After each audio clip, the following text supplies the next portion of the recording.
Assalamualaikum warahmatullahi wabarakatuh. Perkenalkan, saya Muhammad Faitullah Makbul, NIM 2201020037 dari kelompok 4 mata kuliah Tata Kelola Perusahaan, dosen pengampu Bapak Ariski. Di sini saya akan menjelaskan hasil kerja kelompok saya yang berjudul Penerapan Good Corporate Governance atau GCG. Baiklah, yang pertama saya akan menjelaskan latar belakang. Good Corporate Governance mulai berkembang di Indonesia pada tahun 1998. Pada saat terjadi krisis ekonomi, salah satu upaya yang dapat dilakukan untuk pemulihan krisis dengan menerapkan praktik Good Corporate Governance pada perusahaan di Indonesia. Tata kelola perusahaan yang buruk mengakibatkan perusahaan rentan akan berbagai masalah dan tidak bisa bertahan dalam jangka waktu yang lama. Buruknya, tata kelola perusahaan tentu erat kaitannya dengan manajemen yang buruk. Manajemen yang buruk tentunya berpengaruh pada pengelolaan keuangan perusahaan itu sendiri. Hal ini terbukti dengan adanya krisis ekonomi di Indonesia beberapa tahun yang lalu. Banyak perusahaan yang merugi dan tidak bisa bertahan karena tata kelola perusahaan yang buruk tersebut. Beberapa hasil assessment terhadap corporate governance di Indonesia menunjukkan hasil yang belum memuaskan dan upaya perbaikan corporate governance belum dilakukan secara komprehensif. Baiklah, selanjutnya yaitu pentingnya penerapan good corporate governance.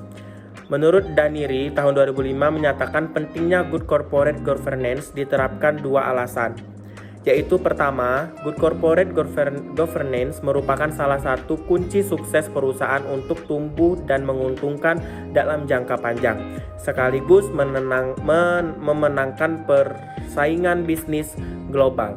Kedua, krisis ekonomi di kawasan Asia dan Amerika Latin yang diyakini muncul karena kegagalan penerapan good corporate governance. Dan selanjutnya, pentingnya penerapan good corporate governance.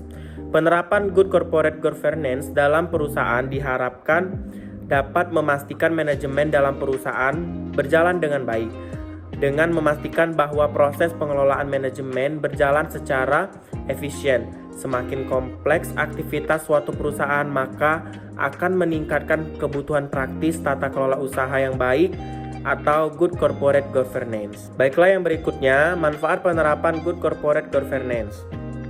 Ada 5 manfaat yang dapat diperoleh perusahaan yang menerapkan good corporate governance. Menurut Harry tahun 2010, yaitu good corporate governance secara tidak langsung akan dapat mendorong memanfaatkan sumber daya perusahaan ke arah yang lebih efektif dan efisien, yang pada gilirannya akan turut membantu terciptanya pertumbuhan atau perkembangan ekonomi nasional.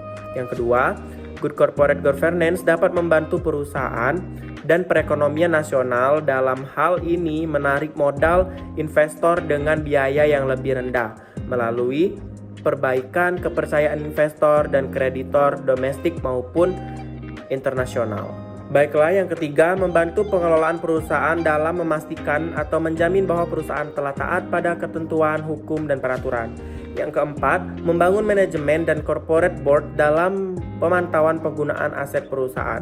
Yang terakhir adalah mengurangi korupsi. Baiklah, berikutnya adalah tujuan penerapan good corporate governance. Menurut Aldrich tahun 2005 bahwa ada 5 tujuan utama dalam penerapan good corporate governance, yaitu yang pertama, melindungi hak dan kepentingan pemegang saham.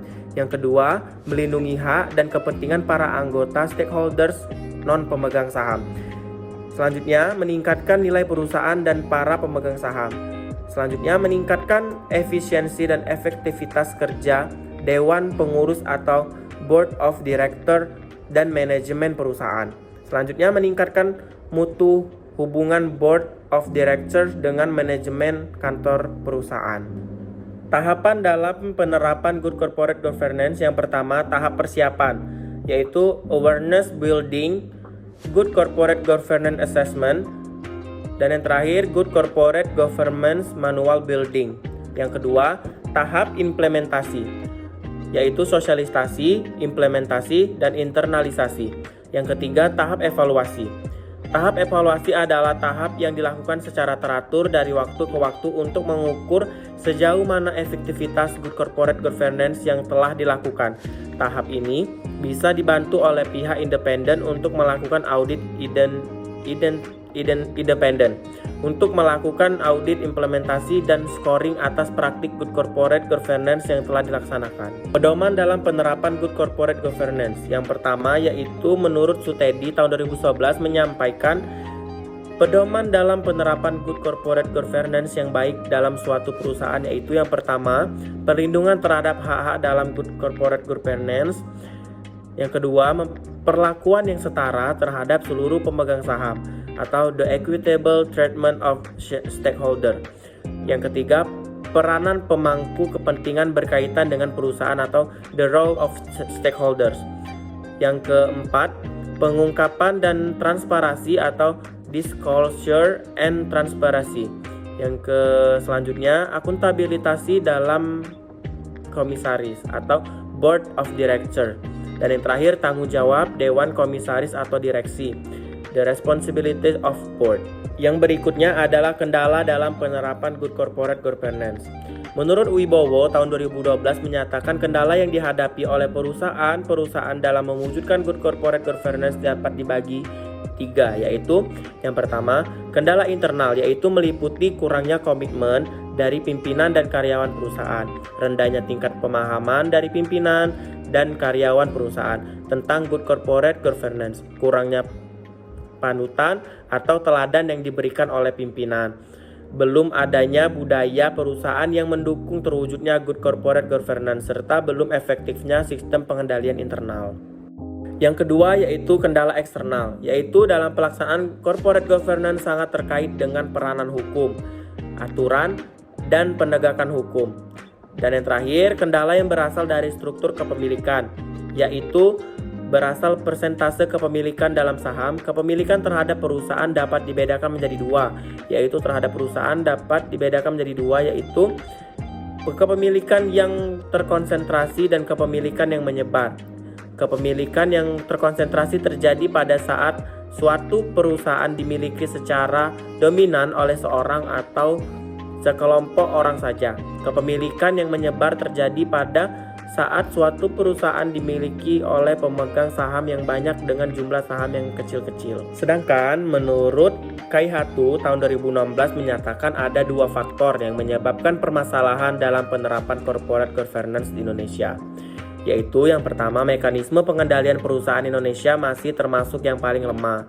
Pasar masih didominasi oleh sejumlah kecil konglomerat yang memiliki potensi dengan rezim kekuasaan, baik untuk BUMN maupun perusahaan-perusahaan yang memiliki koneksi politik yang kuat. Pengembangan strategi dan posisi kompetitif tidak didasarkan pada efisiensi dan kinerja finansial, tetapi berdasarkan jaringan hubungan personal dengan struktur kekuasaan. Yang kedua, korupsi di Indonesia tergolong sangat akut. Korupsi di lembaga-lembaga pemerintahan dan di lembaga-lembaga peradilan membuat penegakan hukum yang terkait dengan perusahaan nyaris belum tampak. Walaupun belakangan ini sudah mulai ada titik terang. Dan adapun kesimpulan dari hasil kerja kelompok kami adalah GCG merupakan kunci sukses perusahaan untuk tumbuh dan bersaing di pasar global.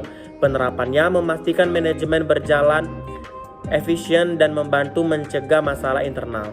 Penerapan GCG yang baik sangat penting untuk meningkatkan kinerja perusahaan, menjaga integritas, dan membangun kepercayaan pemangku kepentingan. Upaya perbaikan terus-menerus diperlukan untuk mengatasi kendala yang ada. Baiklah, mungkin itu saja yang dapat saya sampaikan dari hasil kerja kelompok kami. Lebih dan kurangnya saya memohon maaf. Wabillahi taufiq wal hidayah. Wassalamualaikum warahmatullahi wabarakatuh.